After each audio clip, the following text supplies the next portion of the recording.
Alright, what's up, homies? We're back with episode number 27 of my Angels franchise here on Out of the Park Baseball 17.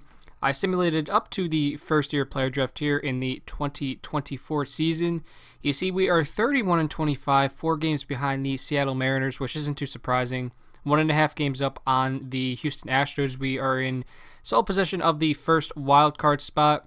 Third in runs scored, first in batting average, fourth in OBP, first in home runs, tied for 14th in stolen bases, first in runs against, second in starters ERA, second in bullpen ERA, and seventh in defensive efficiency. Which, all things considered, I think we're having a very good season. Because you guys don't know this, but there were a lot of injuries I had to deal with off camera.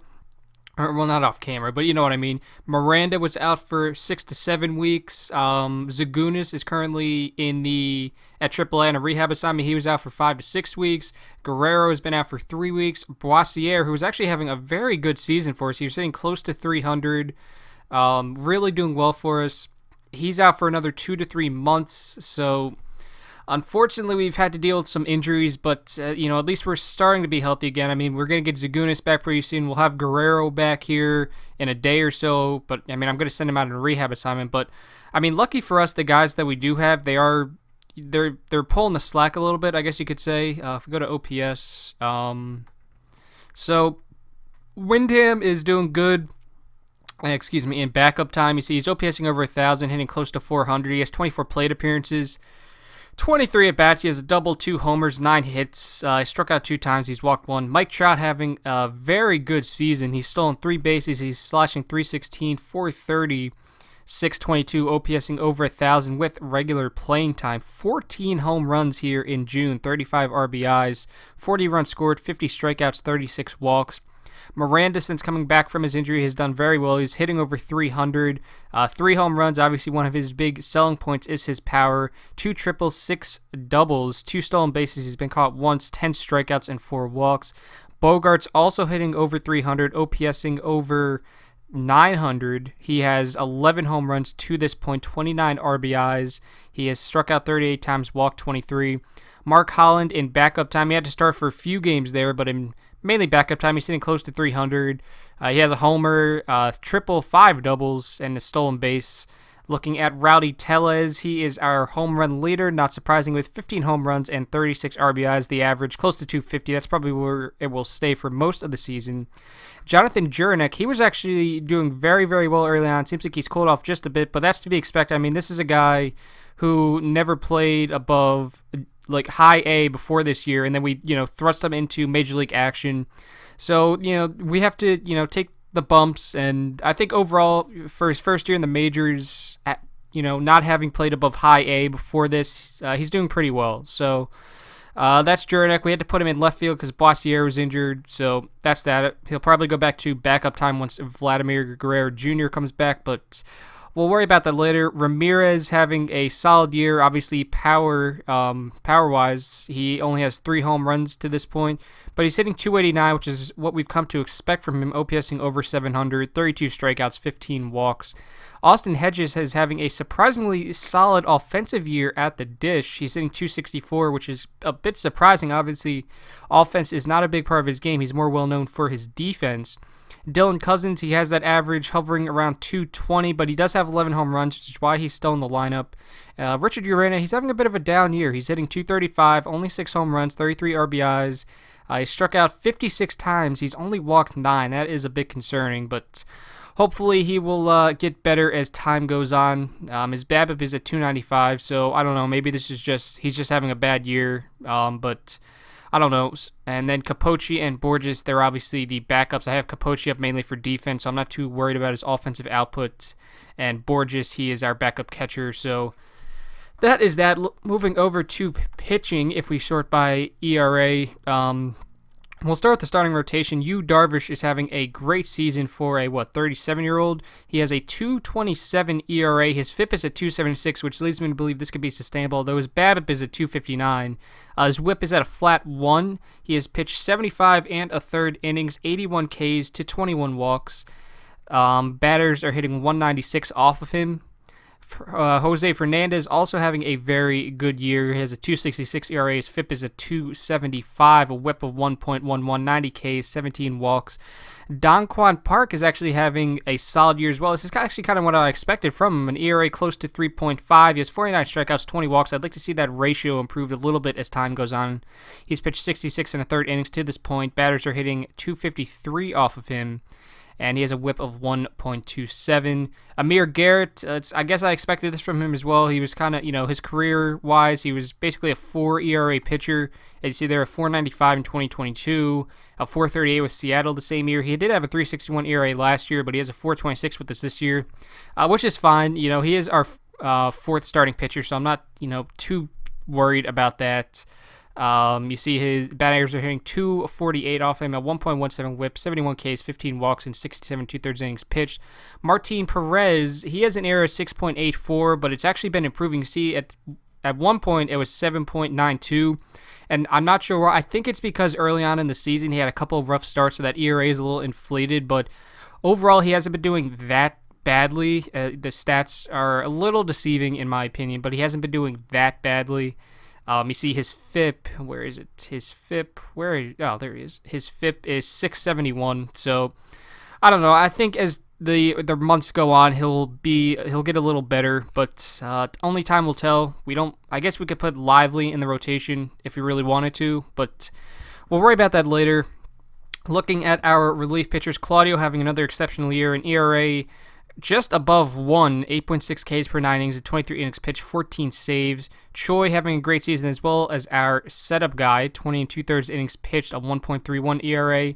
Moreno, he's brought his ERA down and was over 4, and now it's down to 3.7. Lively, we called him up to be a bullpen arm because, who was it? It was Zach, I think, I almost said Zach Ryder. Ryder Green, he was not doing very well for us, so we sent him down to AAA, maybe working his mechanics a little bit. So Lively in 12 innings is a 4.50 ERA, so that's okay. Connor Manuz has a 2.51 ERA. Kerber Arvelaez has a 0.92 ERA. That is exceptional. And Colomb running out the pack with a bit of a shoddy ERA, but his FIP is 3.03, so I think that'll get better as time goes on. But looking at the standings, once again, we're only 4 games back of Seattle, which, as I mentioned, with all those injuries, that is pretty impressive. We actually have one of the better records in the league. It seems like we're tied for the second best record in the American League, and one of the better. Wow, look at that NL Central. Cincinnati 37-19, Pittsburgh and St. Louis both 36-19. That is wow, that is surprising. But well, not surprising, but you know what I mean. But we are actually at the first-year player draft. We have our first-round pick because we didn't sign any free agents that had compensation attached to them. Seems like the Pilots are picking first overall, so we will continue the draft. I'm not really too sure who the top players are. I didn't really look at that. And someone suggested, since I'm only doing this for 2 more years, maybe just look into drafting some relief pitchers because they could be up sooner.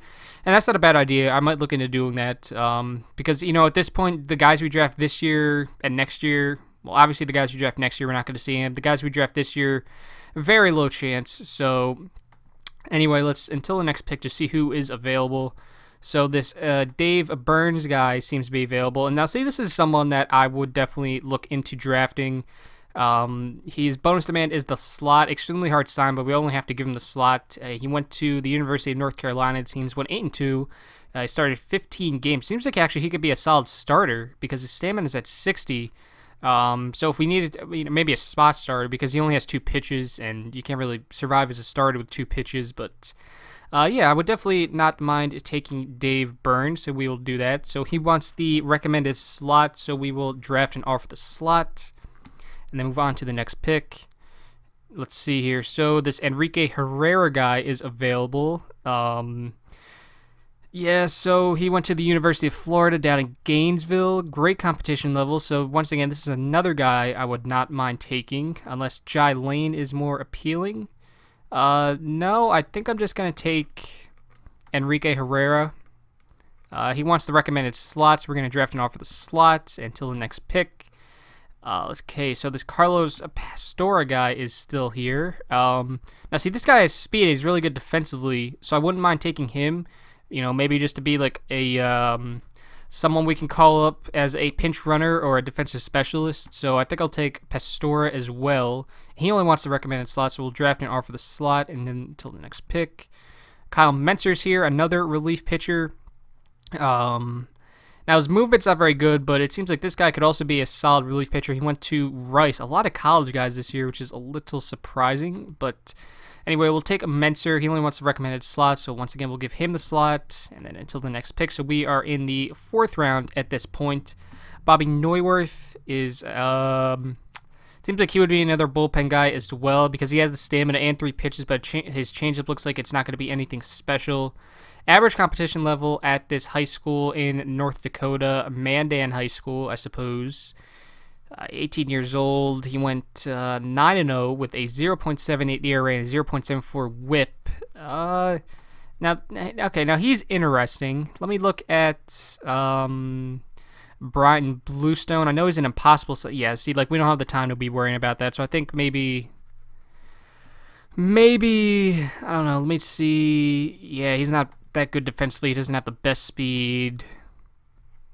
He's good at third base, but he can't play anywhere else. So we'll take Neuwirth. He wants the recommended slot, so we'll give that to him. And then until the next pick, let me just see who our scouting director thinks we should take. He thinks we should take Nick Driggers, a shortstop from Xenia Christian High School in Ohio. Sure, why not? And he's a very easy sign, so we will draft and offer the slot, and then we'll just have our scouting director complete the rest of the draft, because at this point the draft isn't as important for us because, as I mentioned, we're only doing this for 2 more years. It's not like we're doing this for another 10. If we were doing this for another 10, I probably would have taken more time with this draft, but the truth is we're not going to see these guys at all, most likely. I mean, we might see the pitchers, but like if we draft any offensive guys, we're not going to see them. If we draft any starting pitchers, we're not going to see them contribute in the rotation. So our best bet is just as I forget who mentioned it, but whoever it was, that was good advice. So thank you. Because our best chance to see these guys we draft at this point is just to take relief pitchers. So all right, so let's just negotiate with these guys. Oh wow, we gave him way more than he demanded. Damn it! I wouldn't do that. Like normally I would just do draft player, but at this point, it doesn't matter. Okay. So all right, so Neuwirth might not sign because he wanted 490. Driggers wanted 190. So, okay, well he might sign. That's a possibility.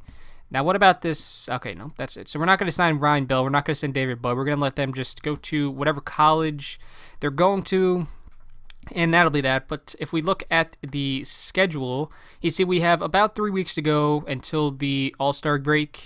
We're just going to finish up this 3-game set here against Baltimore, and we are going to actually sweep Baltimore, and Guerrero comes off the DL, so we're going to send him on a quick rehab assignment just to get his wits about him, get that stroke back, and hopefully everything goes well. So we're going to just simulate through this 3-game set with Oakland. Don't tell me someone else got injured. Okay, so Mentzer was convinced. Herrera was convinced. Okay.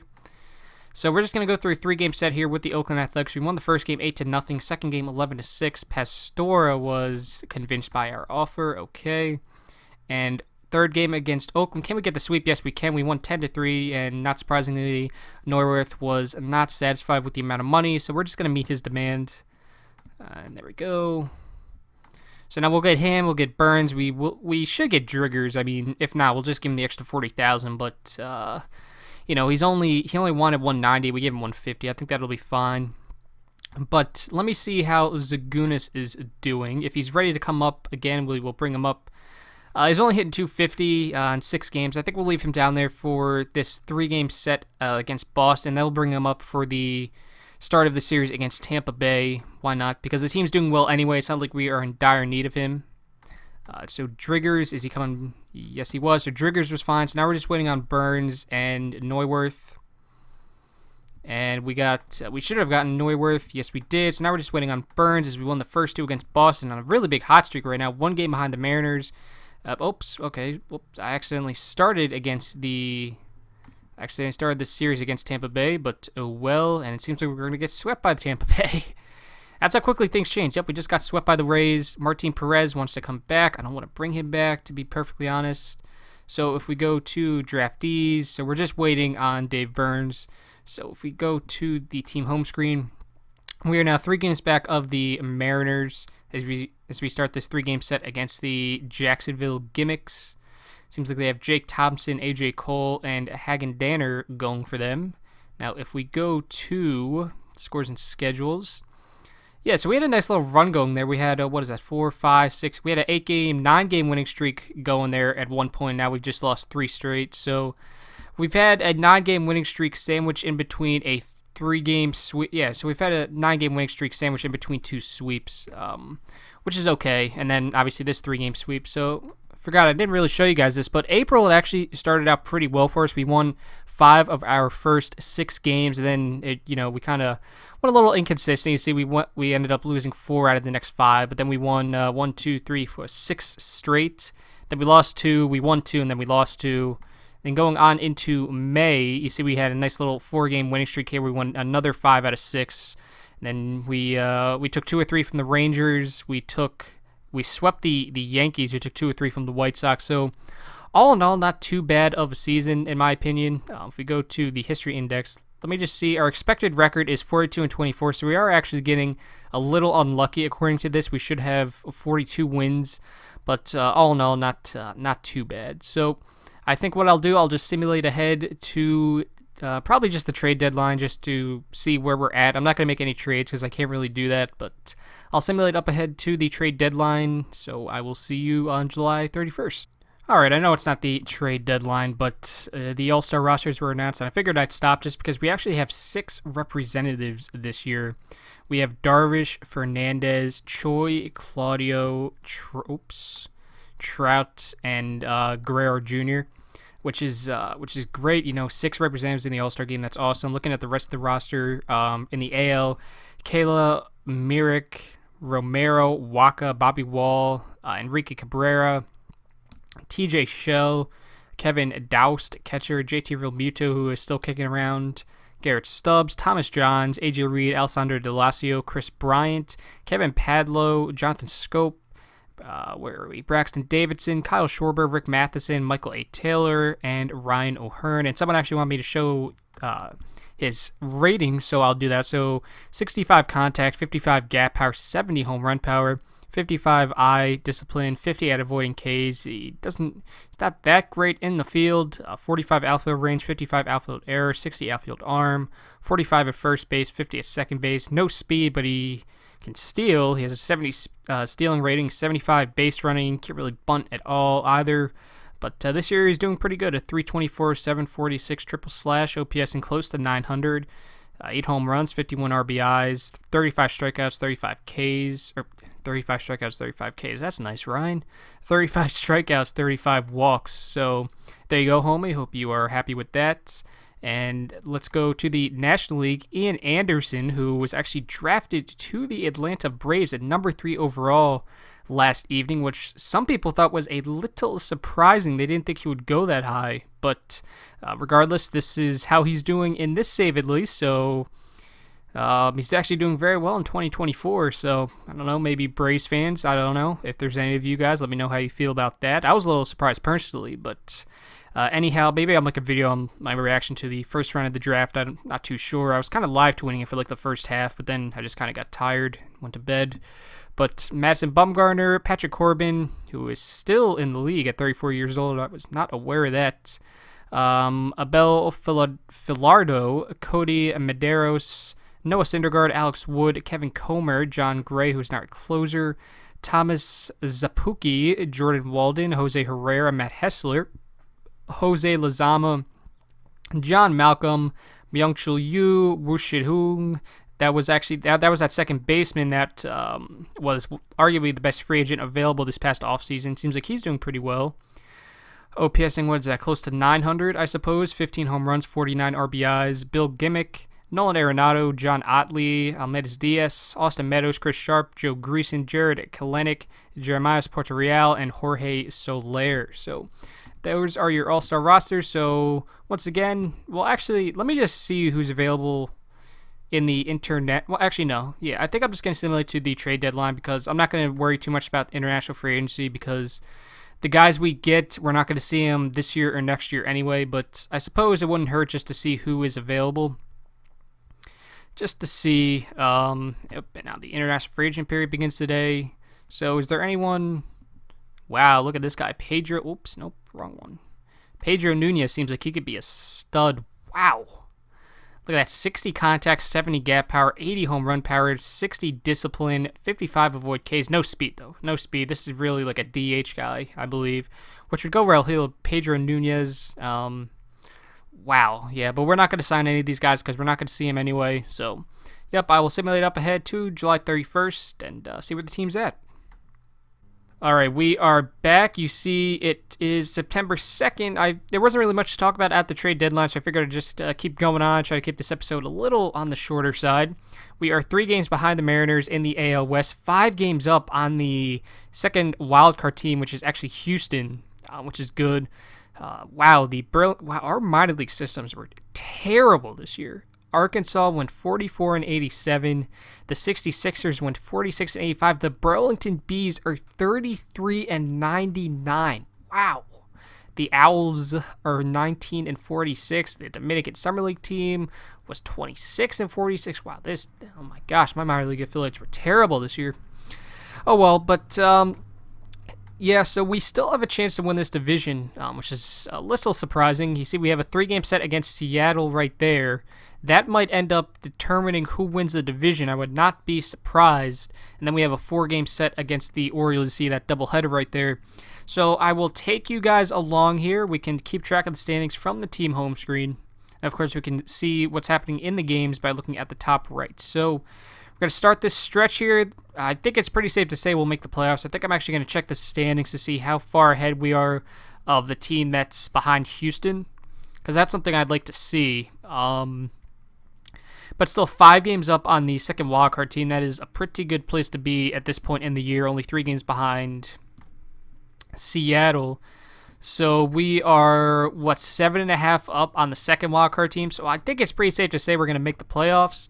It's just, I would love to win this division because we were talking about it in the last episode, but the last time this team won the division was 2014, and now it is 2024, so it would be awesome to win the division for the first time in 10 years. So let's go. Let's see if we can in fact win this division, take it from Seattle, who was heavily favored coming into the year. Win the first game against the White Sox, then we lose. And see, that's the bad thing. Like, you win, and you're still 3 games back, you lose, and Seattle wins, of course. We have to keep up with Seattle. And Mike Trout is out for 4 weeks. That is a shame. That is terrible. We cannot be having that happen. So we're going to place him on the 11-day DL. Moving to lineups. We did get Bossier back, so losing Trout is not a total loss, but that is that. So DH. Now, you cannot play center field, but you can play the corners pretty well. So we're going to do... Oops, nope. We're going to do this. There we go. We're going to have him batting second because he's a serviceable second guy there. And then we'll have Murchison, I suppose, be the backup outfielder. So that's that. All right, cool. And then we're going to copy, and paste, and oops, and paste. Okay, back to the team home screen. Now we are 3 games back of Seattle still after that 3-game set against the White Sox. We took 2-3. Now we have a 3-game set against Detroit. So I would like to stay 3 games back of Seattle at the very least because we have a 3-game set coming up against them the 9th, the 10th, and the 11th. So that would be big. So now we're only 2 games back. We won that first game against Detroit, lost, but we're still 2 games back because now Seattle lost. So the rubber match of the series against Detroit, and we lose, but Seattle lost as well. So going into this 3-game set against the Seattle Mariners in Seattle, we are just 2 games back. So if we sweep them, we will have sole possession of the division lead on September 11th. So we win the first game, we're only 1 game back. We have to take at least 2 of 3. So we lose that. So the rubber match here, game number 3 of this 3-game set against Seattle. In Seattle, it's Safeco. And we pick up the W. So now we're only 1 game back, 86-57. 6 games up on the Houston Astros. Now, big 4-game set against the Orioles. Got to take at least 3. And we win both games of the doubleheader. Only a half a game back of the Seattle Mariners. We win the 3rd game. Can we sweep the Orioles in this 4-game series? No, we cannot, but we are a half a game up on the Seattle Mariners. We are 89 and 58. They are 88 and 58. They're one game behind us in the loss column. This is big. So we are currently in sole possession of this division lead. 3-game set versus the Oakland Athletics in Oakland. We got to take at least 2 or 3 here. We got to keep taking at least 2 or 3 if we're not going to sweep these teams. We got to beat Oakland, though. They're 76 and 71, and we lose the first game. Seattle takes back control of the American League West. They lead us by a half a game. We got to take these next 2 games. They are very huge for us. Let's see. Can we take it? No, we lose the second game as well, but Seattle lost. That is the positive. So now they are just 1 ahead of us in the loss column. 3rd game against Oakland. We can't get swept. We have to win at least 1. You can't get swept at this time of year. And we win the 3rd game of the series, and now we got some players retiring, so now we're going to get all these gimmick notifications.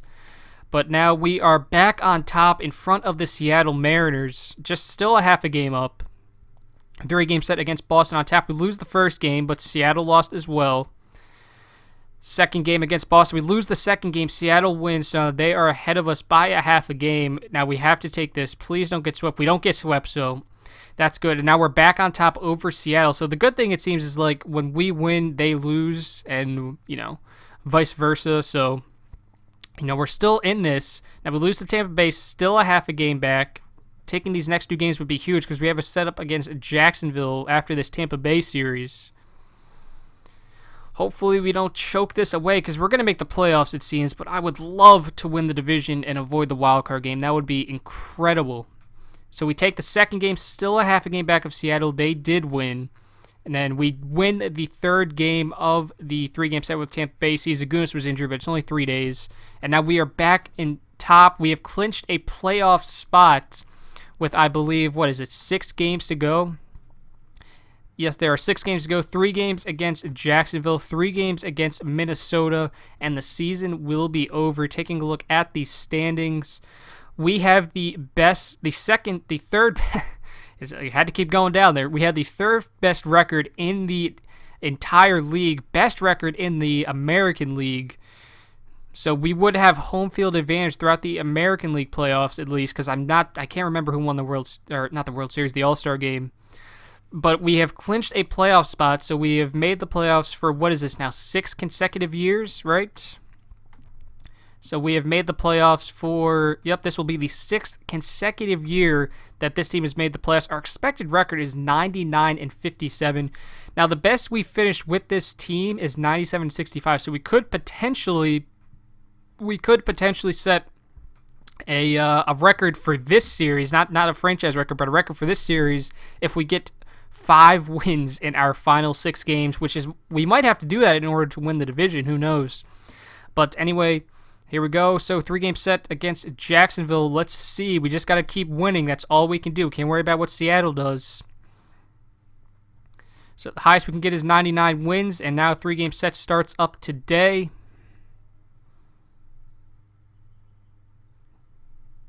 And the suspense, it is killing me. We got to sweep Jacksonville. Jacksonville is not that great of a team. We have to sweep Jacksonville. And we won the first game.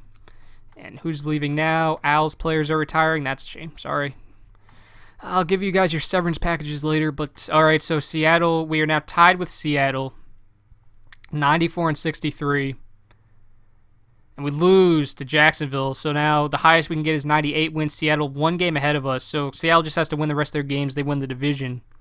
Hopefully that doesn't happen. We need to take 2 out of 3 from Jacksonville, and we do. So heading into the final series of the season, we are 1 game behind the Seattle Mariners. We have a 3-game set against Minnesota. Who does Seattle play? Seattle plays the New York Yankees, who are I believe, they are first in the American League East. Now we are playing Minnesota, who, let's take a look at where Minnesota is. Minnesota is 2nd in the AL Central, so, tough matchups for us both. It's not like one of us has a team that we should easily sweep. We still have a chance to get 98 wins. We still have a chance to win the division, but if not, we have the wild card spot. So let's see. First game against the Twins, and we win. And we are now in first place in the division because Seattle lost, so 2 games remaining. Oh, this is huge. So let's go 2nd game against Minnesota. Cue the dramatic music if I had any. And we win against Minnesota. Now, did Seattle lose? Seattle lost. They are 1 game behind us. So this final game against Minnesota, we just have to win, and we win the division. If we win, we set a series record for wins with 98, and we'll win the division for the first time since 2014. Can we do it? Let's find out. We just need to pick up the W. And we won, and for the first time in this series, the Los Angeles Angels have won the American League West. Oh my gosh. I'm so happy over just a game, but we avoid the dreaded wild card matchup that always seemed to screw us over. We finally win the division. We don't have to worry about that. We finished 2 games ahead of the Seattle Mariners, who were heavily favored to win the division this year. I know I didn't show you guys the preseason prediction. Seattle was supposed to... It actually got Seattle's record correct, because Seattle was supposed to win 96 games this year. We were supposed to win 86 games. We won 98. We won the division. Look at this. I'm just going to show... So we've made the playoffs for 6 consecutive years. We just set a series record for wins. The previous high was 97.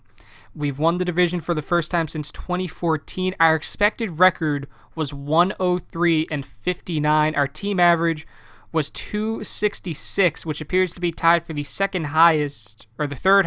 It's tied for the third highest in this series. Our team ERA was 341. That's the lowest it has ever been in this series. That is incredible. All right, so let's just take a look once again at the home screen. So let's just take a look at the final stats, I suppose, because the team came up clutch. But before we do that, once again, so we finished 4th in runs scored, 2nd in batting average, 4th in OBP, 2nd in home runs, 16th in stolen bases, but 1st in runs against, 2nd in starters ERA, 1st in bullpen ERA, and 8th in defensive efficiency. It feels weird saying this because like our pitching staff, it's not full of a bunch of studs, but you know, it's like, this might be the best team we've ever had, honestly. And I'm not just saying that because we got 98 wins. Like this might be the year. I don't know. I'm pretty excited to see if this is the year because the pitching doesn't suck. Our lineup produced, it was exceptional this year. But anyway, let's look at the final statistics. So, Xander Bogaerts finished the year leading the team in OPS, although we're not going to see Trout on this. I imagine Trout was leading the team in OPS, but he's not on this right now, so that's all good. Bogaerts had a 291 average, 24 home runs, 71 RBIs, struck out 123 times, walked 72. Ramirez, he finished hitting 279, OPS close to 800, 17 home runs, 69 RBIs. Nice. I like that. 69 RBIs. You cannot get a better RBI. It's pretty difficult to get 69 RBIs, man. I like that. That is good work out of Ramirez. I like that. 69 RBIs. Vlad Guerrero Jr., 20 home runs, 75 RBIs, a 272 average, OPS close to 800. Rowdy Tellez, 40 home runs, 119 RBIs, 154 strikeouts, 32 walks, a 256 average. I don't care. The dude hit 40 dingers. I love it. Urena bounced back after that tough start to the year, finished hitting 286, 18 home runs, 93 RBIs. Miranda led the team in stolen bases with 5. In his first full-time season, he had 265, 17 home runs, 59 RBIs, 85 strikeouts, 17 walks. Zagunis had a solid year as well, 273, 355, 359, triple slash. Boissiere had a solid year as well, hitting 287, getting on base at a 341 clip. Austin Hedges had a pretty solid year, all things considered. And Dylan Cousins, he had that 212 average, but he hit 23 home runs and 83 RBIs. That's really all you can ask for. You know, he provided the offense for us, so that's all I care about. And then looking at pitching, Fernandez finished the year with 321 ERA, 217 strikeouts, 42 walks, and 219 innings. Martin Perez's ERA finally went down to 464 in 174 and 2/3 innings pitched. Now, Martin Perez, his FIP was 446. He struck out 133, walked 57. Hitters hit 269 off him. Darvish will definitely be our number 2 in the playoffs. Now, I'm trying to think. Maybe we'll have Park as the 3, Garrett as the 4, and we'll move Perez to the bullpen. I think that's what we'll do. I don't know though, because Perez ended the year very, very well, so I'm not too sure. So I think maybe we'll keep Perez in there, because how did Garrett end the year? Garrett ended the year a little rough. He's a good innings eater for us, but he ended the year a little rough. So I think we'll move Garrett to the bullpen. We'll keep Perez in there, and he'll be our fourth starter. So for the playoffs, we'll have Fernandez, Darvish, Park, and Perez. Darvish had a great year for who is now a 38-year-old is Darvish. He had 189 Ks, 64 walks, an ERA under 3 at 2.99. Hitters at 224 off of him. A 1.15 whip. And Don Quan Park, in his first year with us, he posted a 3.81 ERA, 141 strikeouts, 53 walks, went 16-5. Our bullpen was phenomenal, as evident by we were first in bullpen ERA. Claudio, 175 ERA, 44 saves. Choi, 199, 4 saves. Moreno, a 2.87 ERA. Garrett was a starting pitcher. Arvelez, a sparkling 169 ERA. Manu is a 2.58 ERA. Ben Lively did well in the bullpen after being called up. You see, he finished with a 3.87 ERA, and Cologne brought that ERA down from over 5 to 3.69. Nice. Another nice ERA, 3.69. I like it. But your Los Angeles Angels have clinched the AL West for the first time since 2014. So let's take a look at the playoffs. Let's just simulate ahead. We got to set our playoff roster, too, so let me do that. Rosters and transactions. Let's do eligible for playoff roster and playoff roster. So obviously we want Fernandez, Choi, Moreno, Ramirez, Bogarts, Claudio, Darvish, Guerrero. Definitely want Hedges, Miranda, Tellez, Colomb, Garrett, not Murchison. Park, Zagunis, Juranic, Urena. Let's see who else we got here. We want Perez, Windham. I don't know if we want Holland, Arvelez, Lively. We want Manuz, Boissier, Cousins. So we have room for one more guy on the roster. And for right now, it'll be, I think, Holland. So, and then when Trout comes back, we will put him on the roster. But that is that. We'll just stick with the lines we have going right there, and that's that. So let's just take a look and see who. Oh, so the Dodgers won the NL West as well. So both LA teams won their divisions this year. So let's take a look at who we will be facing in the ALDS. And Mike Trout's eligible to come up to DL. Perfect. So we'll put him on the active roster, and then we go to overview. He's got to be eligible, right? Yes, okay. So now we can take Holland off. We will take him off. Now we can put Mike Trout in. Perfect. So Trout returned right before the start of the playoffs, so we will make him our starting center fielder. Miranda will go back to left. Boissier will become the backup the backup. And I don't know, should we keep Murchison on the team? Yeah, I think we're actually going to keep Murchison over Holland, to be honest with you. Yeah, we're going to keep Murchison over Holland. Yeah, yeah. So, oh wait, no, we can't do that, can we? Is Holland on the, why can I not do that? Because there's not enough space, that's right. Alright, that's fine. That's fine. So wait, does that mean that do we not have, another how many outfielders do we have? We have, that's right, we have Boissier. Duh. God, I feel like such an idiot. Yeah, right. So, Trout, yep, okay, so that looks all good. Trout, Miranda, no, we're not having Trout lead off. We'll have Miranda lead off. Yeah, okay, so we'll do that. So, copy that, copy the depth chart, paste the lineup, and paste the depth chart. So, we got Trout back just in time. Let's see, who will we be playing in the ALDS? And the playoffs begin today. We set our playoff roster. Let's just make sure we did. Yes, we did. Okay. So let's see. It'll be Houston and Seattle, and then in the NL, San Diego and Cincinnati. And we will be facing the... Game 1 is in Seattle. RJ Alvarez going for the Astros. Carlos Carrasco, former Los Angeles Angel, going for the Mariners. We will be facing the Houston Astros. Houston upsets Seattle Seattle projected to be one of the best teams in the league this year. They had a 96-66 record. Houston upset them. That scares me a little bit because I'm scared of Houston. Corey Ray was, so this is the guy that he went in the 6th round in 2016. What? Bro, that's crazy. He was a top 5 pick this year in real life. He went in the 6th round in 2016. That is incredible. Corey Ray. But so we will be facing the Houston Astros.